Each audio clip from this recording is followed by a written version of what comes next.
Pai, Senhor, igreja, amém? É um prazer estar com os irmãos mais uma vez, adorando ao nosso Senhor. Agora teremos um momento em que pregaremos a palavra do Senhor, dando sequência à nossa série, que tem um tema de fundamentos bíblicos para a vida familiar. Acertei? Acertei, amém. Glória a Deus. Vamos falar sobre um tema que deve chamar muito as nossas atenções, né? Tema talvez um dos temas mais importantes para a nossa vida, que é o tema sobre a família. Não, o que temos de mais especial e importante do que a nossa família, né? E se tem uma coisa que tem tudo a ver com a família, é o casamento. Amém? O casamento, o matrimônio, é tudo aquilo que vai gerar a família, né? Tudo que vai servir como plano de Deus para que a gente perceba a mão do Senhor, as dádivas do Senhor ao nosso respeito. Amém? Eu costumo dizer o seguinte, que você não conseguirá fazer 3 escolhas na sua vida mais importantes do que essas. A primeira é aceitar Jesus Cristo, confessar que Jesus é o teu Senhor, que Jesus é o teu Salvador. Essa é a maior e melhor de todas as escolhas. Quem concorda aqui? Amém? A segunda escolha é a escolha de se casar. Meus amados, você que é solteiro, o casamento é uma bênção. Não existe nada mais maravilhoso, nada mais perfeito, nada mais, assim, além que a gente pode se deleitar mais do que ter o prazer de sermos casados, né? O prazer de sermos firmados na palavra do Senhor para vivermos a vida em plenitude, né? O casamento não estou dizendo que não trará os seus desafios, as suas dificuldades, porém hoje a gente verá como o casamento ele se torna para nós uma grande dádiva do Senhor, uma grande dádiva do Senhor. Então, se a primeira escolha é confessar Jesus, a segunda escolha é o casamento. É uma das escolhas mais importantes que você vai levar. E a terceira escolha é a decisão de se ter filhos. Meus amados, os nossos filhos viram a nossa vida de cabeça para baixo, não é verdade? Mas eles são uma bênção do Senhor, não é? Eles são uma verdadeira dádiva. Então, os filhos também têm tudo a ver com o casamento, né? O ideal de Deus, o ideal divino, é que os filhos venham a partir do matrimônio estabelecido por Deus, a partir da união, a partir do casamento, né? A partir da bênção do Senhor no casamento. Amém? Vamos abrir o livro de Gênesis, falar um pouco sobre esse tema, capítulo 2. Vamos ler do versículo 18 ao versículo 25.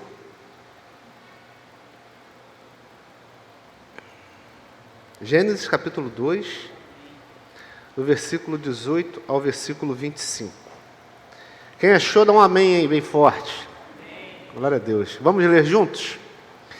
O Senhor Deus disse ainda: não é bom que o homem esteja só. Farei para ele uma auxiliadora que seja semelhante. Havendo, pois, o Senhor Deus formado da terra todos os animais do campo e todas as aves dos céus, trouxe-os a Adão, para ver que nome lhes daria. E o nome que ele desse a todos os seres vivos, esse seria o nome deles. O homem deu nome a todos os animais domésticos, às aves dos céus e a todos os animais selvagens. Mas para o homem não se achava uma auxiliadora que fosse semelhante a ele. Versículo 21. Então o Senhor fez cair um pesado sono sobre o homem, e este tirou-lhe uma das costelas e fechou o lugar com carne. 22. E da costela o Senhor Deus formou uma mulher e a levou até ele. E o homem disse: esta, afinal, é osso e carne, será chamada porque do varão foi tirado. Versículo 24. Por isso o homem tornando-se. Ora, um e outro, o homem e a sua mulher, estavam nus e não se... Vamos orar. Pai amado, obrigado, Senhor, por estarmos reunidos como a sua igreja, mais um dia, mais um culto, adorando a Ti, contemplando das suas maravilhas. Expressamos isso através dos nossos louvores, expressamos a nossa gratidão através das nossas ofertas, dos nossos dízimos, e agora queremos expressar o quanto Te amamos através da atenção que iremos dedicar à Sua palavra. A Sua palavra é viva, a Sua palavra é suficiente para nos instruir para uma vida plena, uma vida que agrade a Ti, ó Pai. Que o Seu Espírito Santo venha nos conduzir, que Seu Espírito Santo venha abrir o nosso entendimento, venha iluminar, ó Pai, a nossa mente, para que possamos compreender as Suas verdades à luz da Sua santa palavra. Venha, Senhor, quebrar o nosso coração. Venha, Senhor, eliminar toda e qualquer dificuldade de nos submetermos àquilo que muitas vezes é claramente dito em Sua palavra. Venha agir em nosso coração, é o que lhe pedimos. Em nome do Seu Filho amado Jesus Cristo. Amém. Amém? Glória a Deus. Colocando esse texto aqui em contexto, né, o capítulo 1 de Gênesis vai falar sobre a criação de Deus, né, como Deus decidiu, como Deus criou tudo que existe hoje, como Deus criou o mundo, como Deus criou os animais, como Deus criou o próprio ser humano, né? Mas o capítulo 1 ele não entra em muito detalhe sobre a criação dos seres humanos, né? E no capítulo 2, então, esses detalhes irão aparecer, como também a sua ordem, né? A ordem da criação do homem e da mulher. O próprio apóstolo Paulo, no Novo Testamento, ele vai deixar muito claro que considerava que esse relato de Gênesis era um relato histórico e não mítico ou fictício. Né? Muitas pessoas dizem, né, crer na inspiração das Escrituras e inspiração do próprio apóstolo Paulo, como um escritor sendo infalível, tendo sido inspirado por Deus, né? E, em contrapartida, dizem que o relato de Gênesis 1 não é um relato histórico, mas é simbólico, né? Talvez fictício, talvez só para trazer alguma ordem, algum conhecimento para a gente. Mas não tem como crermos no apóstolo Paulo se não crermos nesse relato aqui. O relato de Gênesis sendo inspirado e sendo histórico. Aí você pode perguntar, mas como que Gênesis foi escrito? Né? Acreditamos, como igreja, salvo engano, isso está até na nossa confissão de fé, né, sobre a suficiência da palavra, que o autor do livro de Gênesis foi Moisés. Sim, que de fato veio a existir muito depois do relato da criação, mas por inspiração divina, também por tradição oral. Como que é tradição oral? Quantos aqui ouviram histórias sobre os seus avós? Né? Histórias que a gente não ouviu, não viu, né? Não conviveu para saber, mas ouvimos essas histórias. Quantos aqui ouviram histórias dos seus bisavós? Bisavós também? Quantos ouviram histórias dos seus tataravós? Ninguém, né? Esse modo de repassar, de recontar histórias, foi se perdendo, né? Está muito relacionado à cultura. Mas na época era tudo que as pessoas tinham, né? Era aquilo que dava um sentido de origem, dava um endereço, né? Para cada um, relatos orais, né? Tradições orais, que simplesmente um pai não iria enganar o seu próprio filho sobre a história da sua descendência, a história da sua origem. Amém? Gênesis sim é o livro das origens, né? E aqui então Moisés escreveu o livro de Gênesis, inspirado, claro, por muitas tradições orais que ele recebeu, né, sobre a origem do mundo, a criação de tudo, mas também por inspiração divina e por revelação ele teve condições de escrever cada um desses versículos de forma fidedigna. Amém? Então, o apóstolo Paulo, no Novo Testamento, confirma que são relatos históricos, relatos verídicos. E no capítulo 2, dos versículos 7 ao 8 e também no 15, a gente vai vislumbrar, vai ler aqui sobre o princípio da história humana, né? Deus criando, né? Onde Deus criou o homem, lhe deu vida e o colocou no jardim. No versículo 16 e 17, do capítulo 2, Deus ele vai proferir determinadas ordens morais para o homem. Vale a pena a gente ler aqui.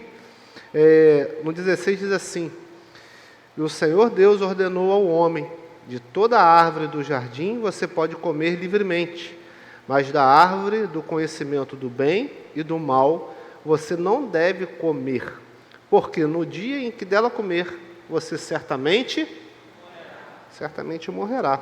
Aqui são as determinações, são as ordens morais que Deus dá a Adão, e somente Adão. Eva ainda não estava aqui, né? No versículo 18, Deus então vai ter uma grande percepção, né, de que era chegada a hora, né? Parece que Deus arrumou tudo, né? Criou o mundo, colocou o homem, deu trabalho para o homem. Percebam que o trabalho vem antes do pecado, então o trabalho não é uma maldição. O preguiçoso fica triste com isso, né? Mas o trabalho não é uma maldição, é uma grande bênção. O trabalho é a oportunidade que a gente tem de exercer benefício a outras pessoas e ainda tirarmos o nosso sustento para beneficiar também a nossa família. Amém? O trabalho, então, é uma bênção divina, não é uma maldição. Quantos dizem amém? Amém. Glória a Deus. Amém. E, então, Deus ajeita tudo, né? O homem não pode ficar à toa, o homem tem que trabalhar, a criação está organizada, né? A criação está ali acontecendo, o homem exerce autoridade, dá nome às coisas, né? Meio que um gerente de Deus ali. Então, Deus deve ter pensado, chegou o grande momento, né? E Deus, no versículo 18, vai relatar o seguinte: o Senhor Deus disse ainda: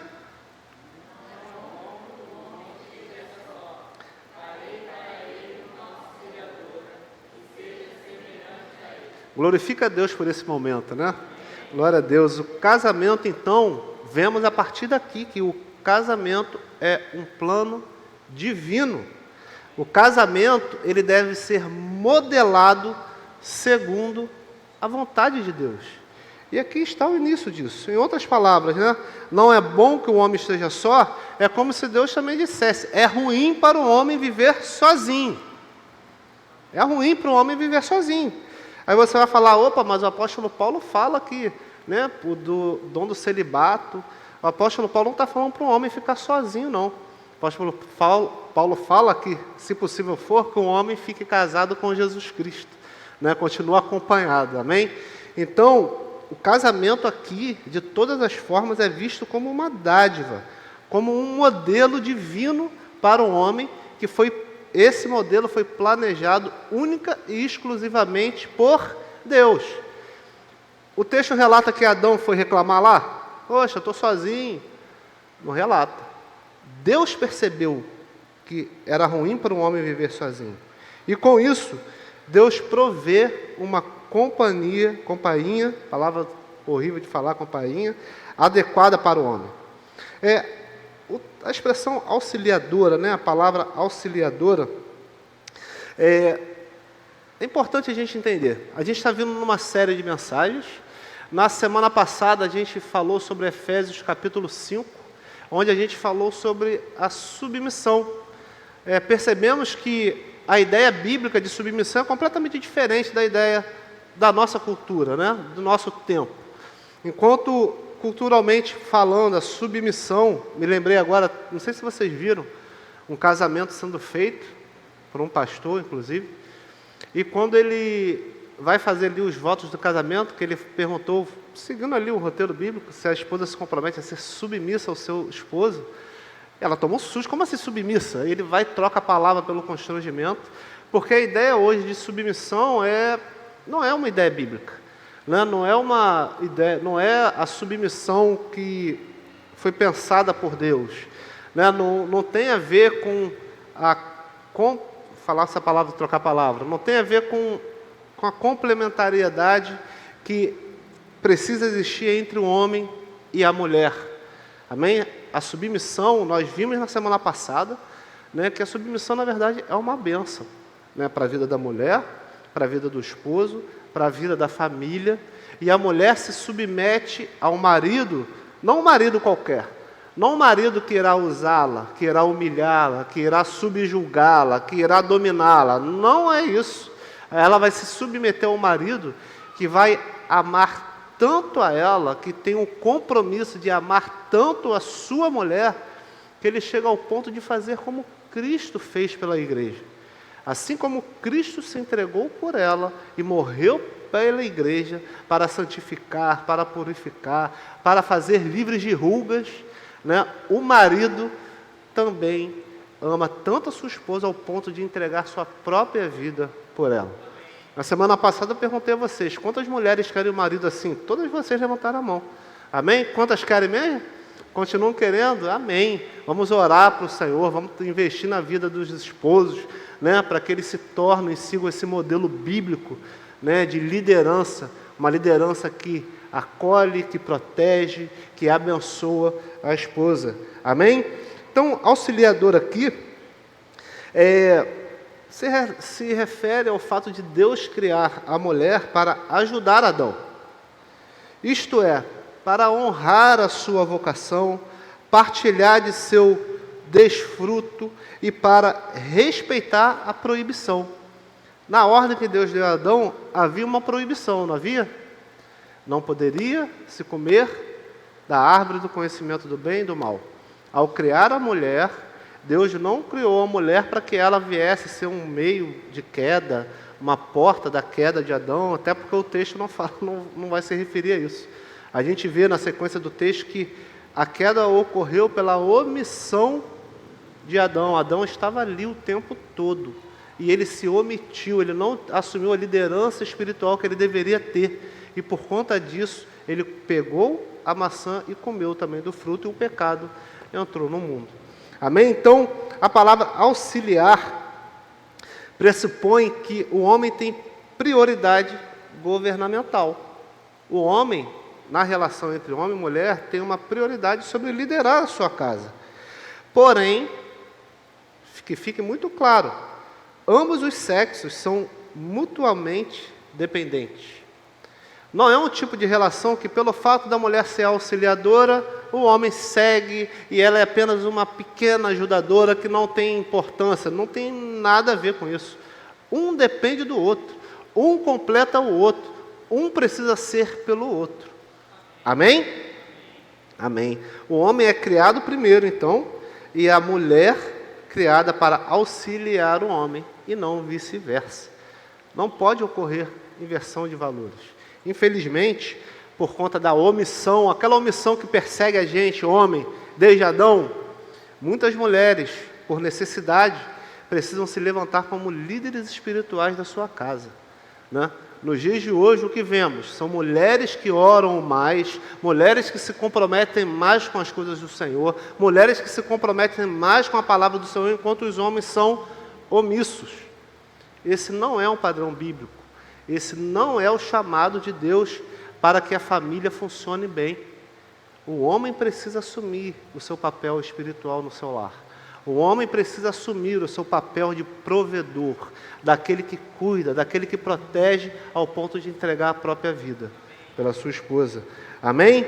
Então, se o homem foi criado primeiro e a mulher foi criada para auxiliar o homem, o que isso não significa? Isso não significa superioridade ou inferioridade ontológica.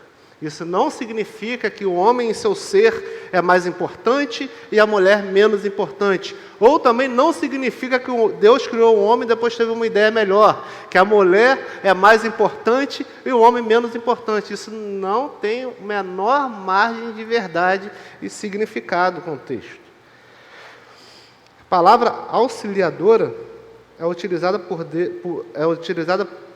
Deus 16 das 19 vezes que aparece no Antigo Testamento com o significado de contribuição essencial.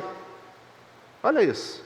Ser auxiliadora significa que a contribuição da mulher é o mínimo necessário, é essencial. Não tem a ver com inadequação. Amém? Ficamos claros sobre isso? A semelhança aqui, nesse versículo, né, fazendo uma tradução do hebraico, vai significar que a mulher foi feita igual, né? Foi feita de modo adequado, de modo igual e adequado para o homem. E a referência aqui é igual à imagem de Deus. Com isso, a dignidade da mulher é a mesma que a do homem. Assim como o homem foi feito imagem de Deus, a mulher, apesar de ser tirada da costela, do lado de Adão, também foi feita imagem e semelhança de Deus. Amém? Homens e mulheres diferem em sexualidade, porém são iguais como portadores da imagem divina e em sua condição diante de Deus. Então, no versículo 19 e 20, veremos a preparação do homem para a dádiva do matrimônio. Vamos ler, versículo 19 e 20. Havendo, pois, o Senhor Deus formado da terra todos os animais do campo e todas as aves dos céus, trouxe-os a Adão, para ver que nome lhes daria. E o nome que ele desse a todos os seres vivos, esse seria o nome deles. O homem deu nome a todos os animais domésticos, às aves dos céus e a todos os animais selvagens. Mas para o homem não se achava uma auxiliadora que fosse semelhante a ele. Ao dar nomes, então, Adão, como eu falei antes, ele assume a sua posição de autoridade concedida por Deus.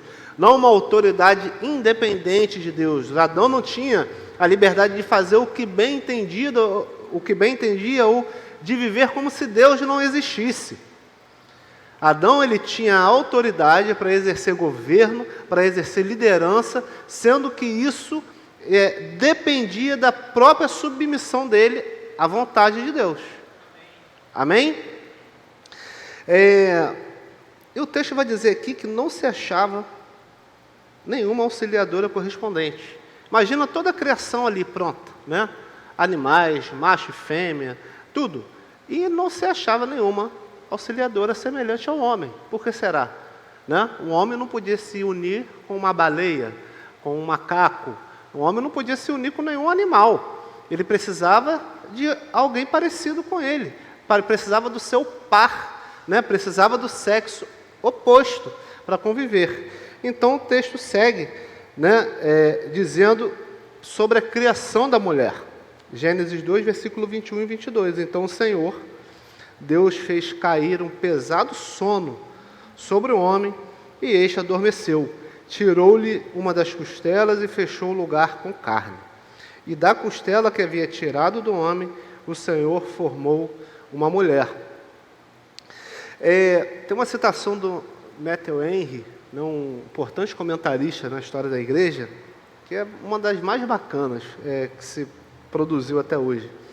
Sobre esse relato aqui, né, sobre o fato da mulher ter tirado do lado, né, da costela do homem, olha o que ele diz: a mulher não é feita de sua cabeça para estar acima dele, nem de seus pés para ser pisada por ele, mas de seu lado para ser sua correspondente, debaixo de seu braço para ser protegida e de perto de seu coração para ser amada. Olha só, que coisa bacana, né? O comentarista, ele captou todo o espírito do que estava sendo envolvido, né? Todo o significado do que estava sendo envolvido. Então, homens, ao colocar a mulher aí, abraçar a sua esposa, lembre-se que isso tem um simbolismo, né? Ela está ao seu lado para ser protegida, para ser abençoada por você, né? Para que você se dedique, para que você dedique a sua vida, o seu coração, as suas forças à sua mulher. Porque ela é a cereja do bolo que Deus preparou para você. Ela, sabe, meus irmãos, o casamento é uma dádiva. O matrimônio é uma dádiva. Não enxergue nem 1% inferior a isso. O casamento existiu, foi criado por Deus para ser uma bênção em nossas vidas. O que a gente precisa, o meu propósito, eu conversando com a Karen essa semana sobre essa mensagem, e a gente teve 3 mensagens, né, dizendo como fazer, né? Como fazer, como levar o casamento, como lidar com o casamento. E eu queria, agora, eu estava pensando em elaborar uma mensagem que respondesse o porquê fazer, né? Por que fazer dessa forma? Né? Por que devemos nos comprometer com o casamento? Por que devemos nos guardar para o casamento? E é isso, é que o casamento é essa grande dádiva, é essa grande bênção de Deus para todos nós. Por isso, se é vontade de Deus, se partiu de Deus, o casamento é algo santo, o casamento é algo de especial importância na nossa vida. Amém? No versículo 22 e 23, a gente entra agora no que expressa essa dádiva do matrimônio, né? Olha só o que Adão vai falar. Então, se o Senhor Deus formou a mulher, né, tirando a costela do homem, o texto segue dizendo que o Senhor Deus formou uma mulher e o levou até ele. E o homem disse, olha a palavra do homem, isso aqui é uma declaração de amor, vocês vão entender daqui a pouco. Esta, afinal, é osso dos meus ossos e carne da minha carne. Será chamada varoa, porque do varão foi tirada. Olha só que coisa importante, né? A gente lê esse texto e passa sem perceber.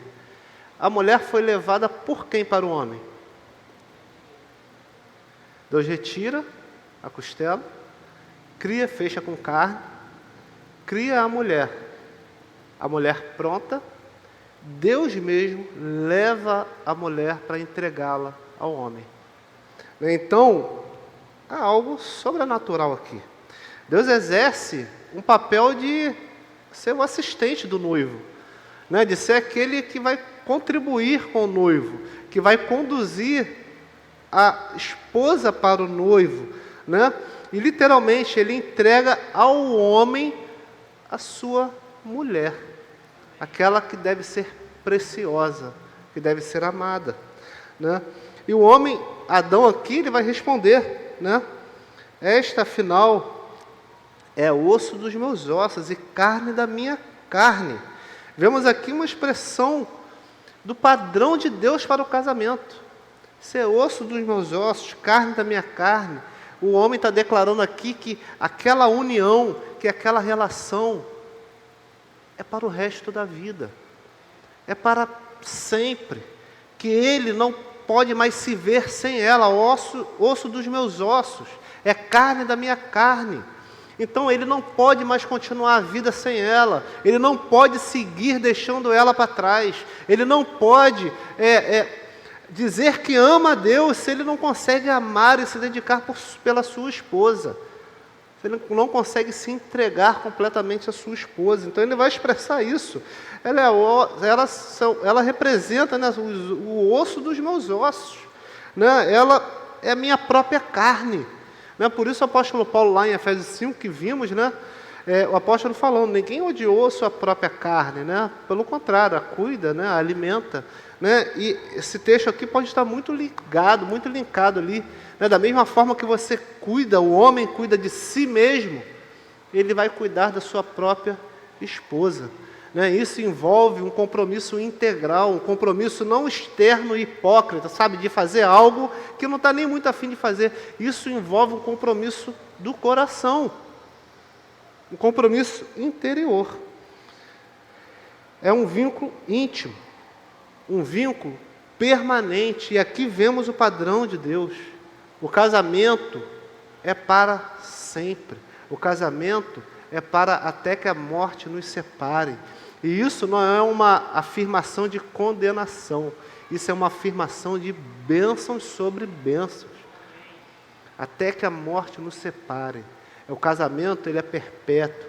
O casamento, ele é constante. O casamento, ele é compromissado, ele é dedicado. O casamento expressa amor, cuidado. É assim que Deus nos direciona a fazer. Amém? E nesse versículo também vemos que essa mulher, né, será chamada. Né, o duplo nome que sua esposa recebe, acarreta aqui, né, direciona e deixa mais claro ainda a autoridade que o homem tem em seu lar. Né, nos tempos antigos, a autoridade de dar nome, né, implicava no governo, implicava na liderança. Né, e esse é o padrão de Deus. O homem que lidera a sua casa, um homem que lidera o seu lar, um homem que é o cabeça da sua casa. Amém?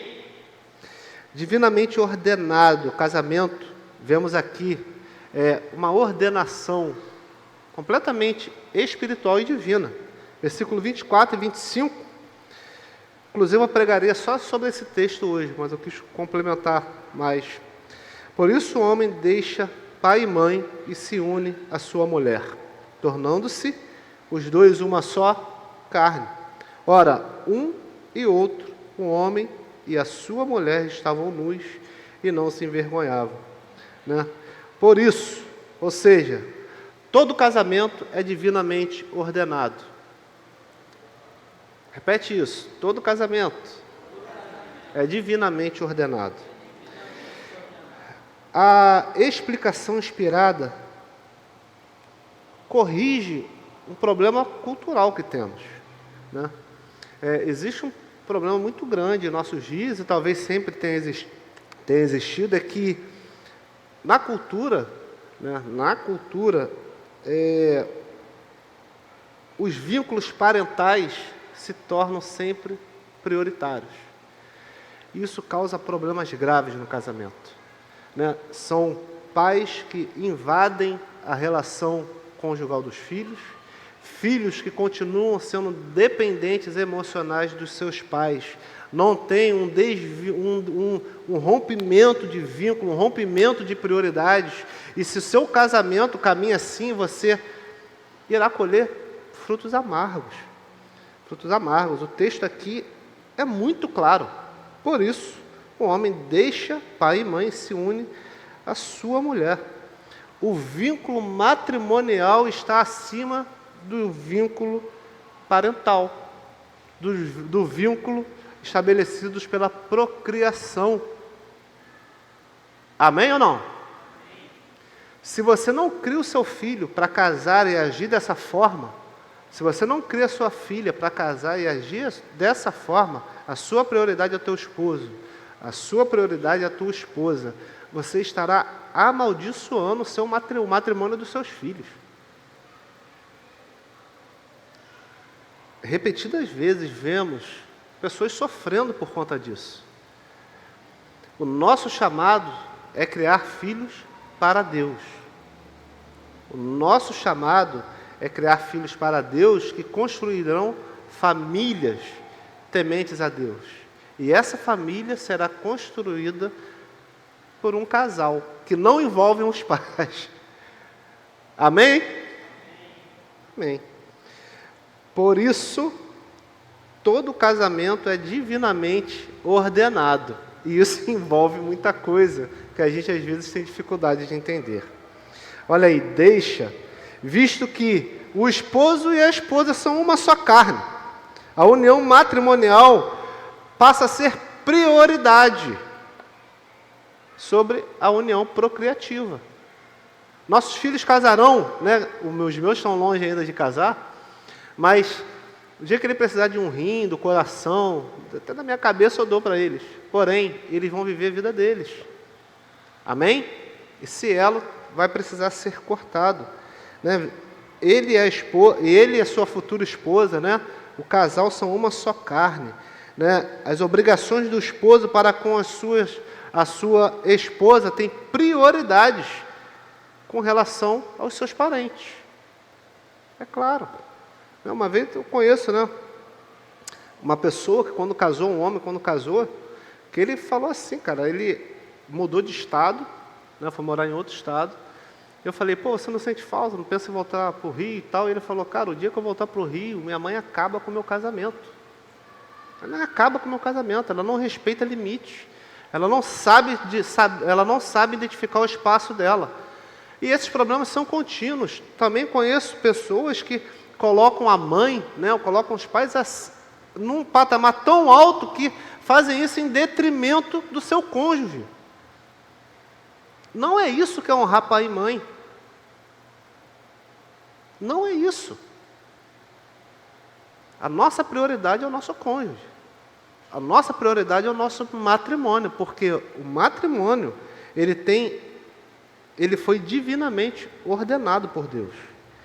Vemos a palavra aqui, Por isso o homem deixa, né, pai e mãe. E vemos a palavra aqui, uniu também, né, e se une à sua mulher. Né, é um compromisso pactual. O matrimônio vai descrever e vai apontar da relação do próprio Deus com o seu povo. Não é uma relação mais de consumo, gente. Isso aqui é totalmente contracultural. Você não vai achar isso na televisão, no YouTube, nas redes sociais. O casamento não tem relação de consumo. O casamento não é para benefício próprio. O casamento é por doação, é por serviço, é em prol de uma aliança perpétua, onde ninguém pode desfazer, onde ninguém pode quebrar esse pacto. Tanto que no livro de Efésios, que a gente falou há 15 dias, o apóstolo Paulo vai usar a ideia de matrimônio, né, apontando para a própria relação de Jesus Cristo e a igreja.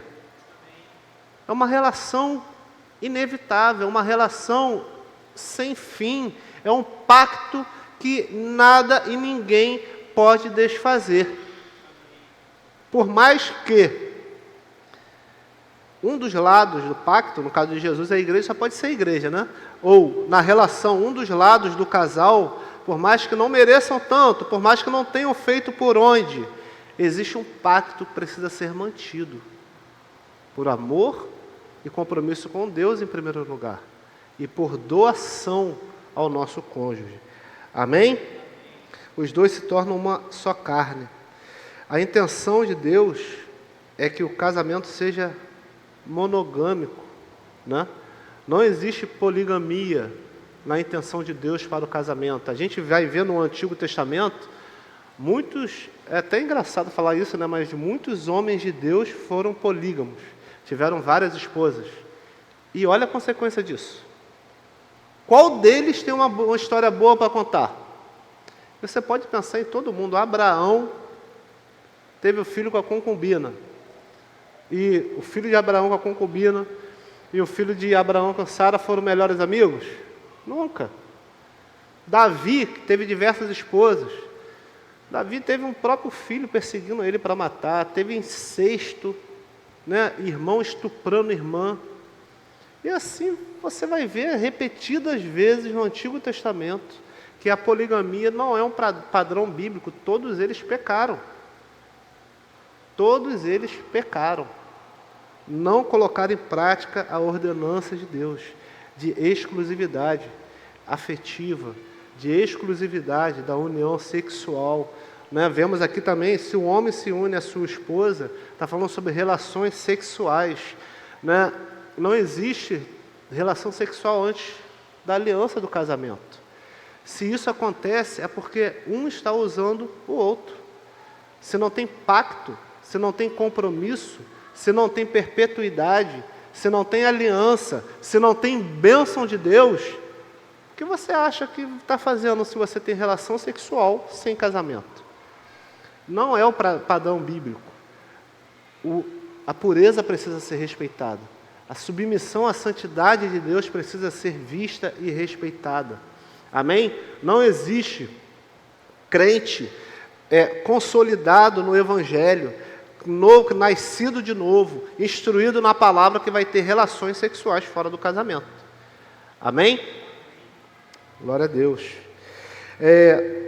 Os dois se tornando uma só carne. O casamento, o padrão bíblico é heterossexual, né? Que o único tipo de união que carrega a bênção de Deus é o matrimônio entre um homem e uma mulher. E olha só, o que o matrimônio vai gerar, né? É uma intimidade tão profunda, é uma união de dois para uma só carne, que não há mais vergonha.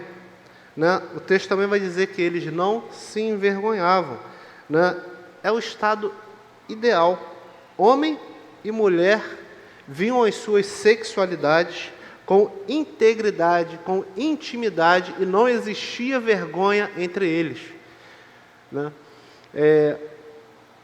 Nesse sentido, a vergonha pela nudez só foi aparecer após o pecado.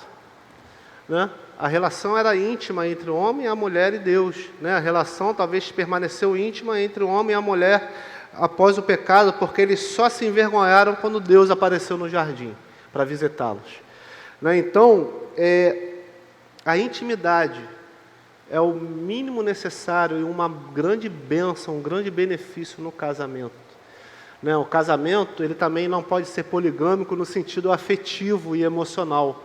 Não existe você cobiçar outras pessoas aleatórias nesse mundo. Vivemos em tempos difíceis. Você abre o teu celular, vai te ser ofertados muitas imagens, vão te ser ofertados muitos acessos. Saiba que antes de pecar contra o seu cônjuge, você está pecando contra Deus.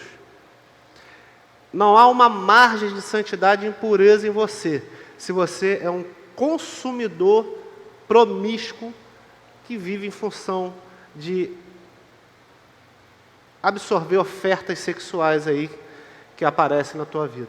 Amém? O homem, ele tem que estar dedicado de corpo e alma à sua esposa. A mulher tem que estar dedicada de corpo e alma ao seu marido. Os seus olhos são para os seus cônjuges. O que você está fazendo olhando para fora? Porque o seu padrão é o seu cônjuge. Mulheres, não fiquem chateadas.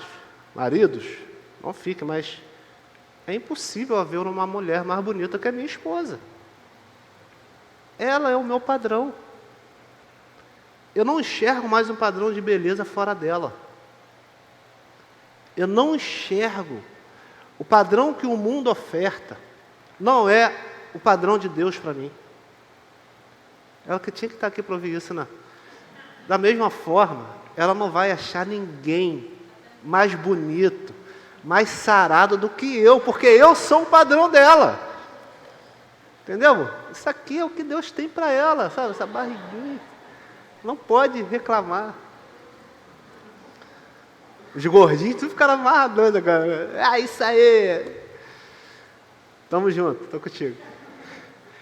Meus amados, se entendemos que o nosso cônjuge foi uma dádiva concedida por Deus para nos abençoar, para completar a nossa vida. Não somos iguais. Iguais, quando discordam, se dividem. Somos complementares. Por mais que dá uma disfunção ali, a gente não pode abrir mão um do outro. Amém? A gente lida com as disfunções, a gente lida com as dificuldades. Por quê? Isso honra a Deus. E isso também é o melhor para nós. Amém? O próprio Jesus validou essa ideia, quando ele disse em Mateus capítulo 19, versículos 5 e 6, por isso o homem deixará o seu pai e a sua mãe e se unirá à sua mulher, tornando os dois uma só carne, de modo que já não são mais dois, porém uma só carne. Portanto, que ninguém separe o que Deus ajuntou. Amém? Jesus, então, ele reafirma essas verdades que estão lá no início. O casamento, a exclusividade do matrimônio, né? A exclusividade do compromisso de afeto, amor e sexual está para o cônjuge. E Jesus valida isso. Isso não é coisa lá de trás. Amém? Então, algumas verdades para todos nós, para finalizarmos. Precisamos honrar o nosso casamento como instituição divina, como uma ilustração da própria relação de Cristo com a igreja. Reflita se isso não vai mudar a sua conduta, se isso não muda a forma de você lidar com os seus problemas, com as suas dificuldades. Se você perceber que o seu casamento foi instituído por Deus, o seu coração vai estar predisposto a honrar o seu cônjuge, a aturar as suas falhas, a perdoar, a amar aquele que é imperfeito. Claro, somos pecadores, o pecado nos contaminou, porém, existe esperança em Jesus Cristo. Se vocês aqui, marido e esposa, estão juntos na caminhada do Evangelho, que privilégio vocês têm! Que privilégio! Não sejam omissos. Lide com seus problemas de frente. Não vivam como se nada tivesse acontecendo, se está acontecendo alguma coisa. Sabe por quê? Porque vocês têm a graça de Cristo Jesus sendo derramada na vida de vocês. E se essa graça está sobre a vida de vocês, haverá perdão, haverá reconciliação, haverá mudança, haverá transformação, haverá uma nova chance. Porque Jesus é poderoso para nos transformar, e Jesus é poderoso para transformar o nosso cônjuge. Você crê nisso? O casamento, ele deve refletir os diferentes papéis que o Senhor criou para o homem e para a mulher. O grande problema de hoje é que homem e mulher querem se ver iguais, com os mesmos graus de responsabilidade e exercendo os mesmos papéis e as mesmas funções. Vai dar errado. Homens, entendam o seu papel no casamento. Mulheres, vocês precisam entender o papel de vocês no casamento. Não somos iguais, chamados para as mesmas coisas, somos complementares. Em Efésios, o apóstolo vai falar, maridos, amem as suas esposas, identificando a necessidade que a mulher tem de ser amada. Esposas, respeitem os seus maridos, identificando a necessidade que o líder tem de ser respeitado. Se essa é a verdade de Deus, se o que a Bíblia relata, se o que a Bíblia nos traz é palavra de Deus, você precisa colocar isso em prática. Se eu perguntar aqui a vocês, quantos querem ter um casamento abençoado? Todo mundo vai levantar a mão. Quantos querem ter uma vida familiar próspera, um matrimônio próspero? Todos vão levantar a mão. Mas o que você está disposto a fazer? Deus é soberano? Sim. Deus é poderoso? Sim. Mas isso não tira a sua responsabilidade de trabalhar pela mudança. Homens, não sejam omissos. A omissão nos persegue. Olha para Adão. Eva sendo tentada, conversando com o tentador, com a serpente. Adão estava ali do lado. Como a gente vê isso? Que ao comer do fruto, ela entregou a Adão. Ela não foi levar, ela não chamou Adão. Ele estava ali o tempo todo, omisso. Se há algo errado com o seu casamento, se há algo que está desequilibrando o seu casamento, saiba você, homem, você é chamado a morrer pela tua esposa, a se dedicar pela sua esposa, a assumir um compromisso espiritual e sacerdotal pela tua casa. Mulheres, se vocês identificam várias falhas, vários pecados, orem ao Senhor, se dediquem aos seus maridos, orem, se dediquem para a sua mudança, porque o Senhor sabe todas as suas necessidades. O Senhor sabe pelo que você pode passar.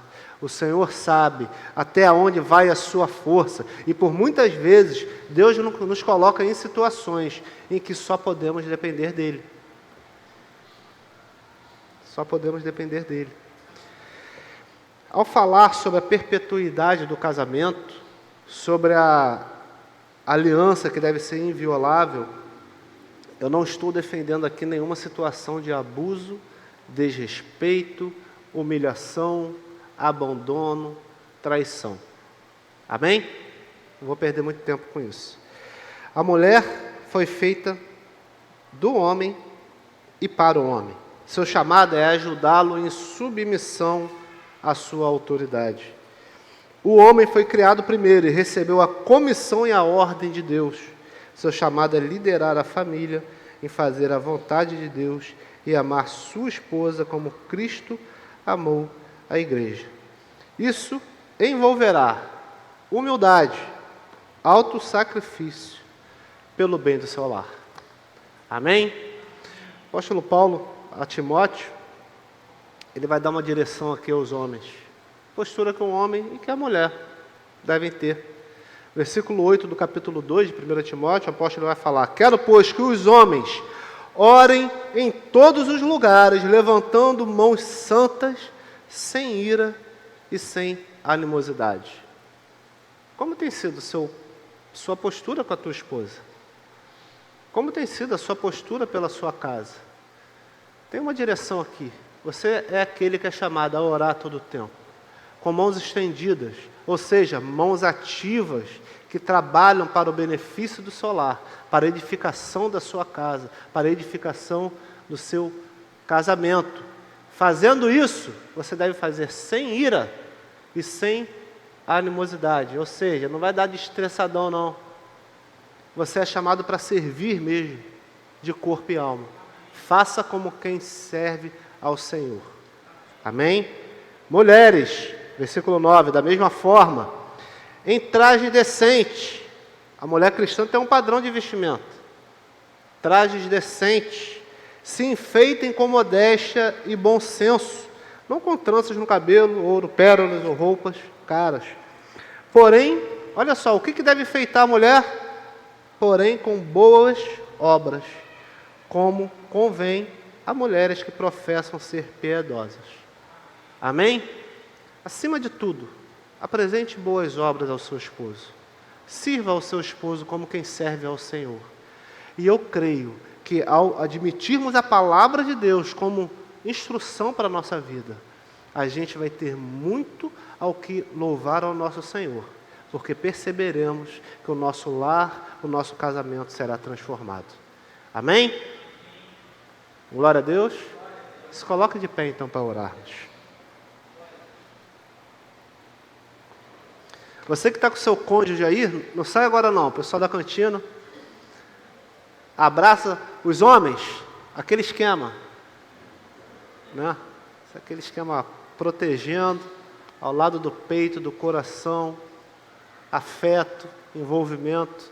Você que não está com seu cônjuge, coloque ele em sua mente agora. Teu coração está com ele, amém? Com certeza está. Né? Você que está aí pretendendo casar, né? Aos pretendentes, você que está solteiro, procurando, saiba que esse é o padrão de Deus para o nosso bem. Amém? Por alguns instantes, orem ao Senhor. Orem pelo bem da sua esposa, orem pelo bem do seu esposo, segundo o que a palavra te direcionou nesse momento. Amém?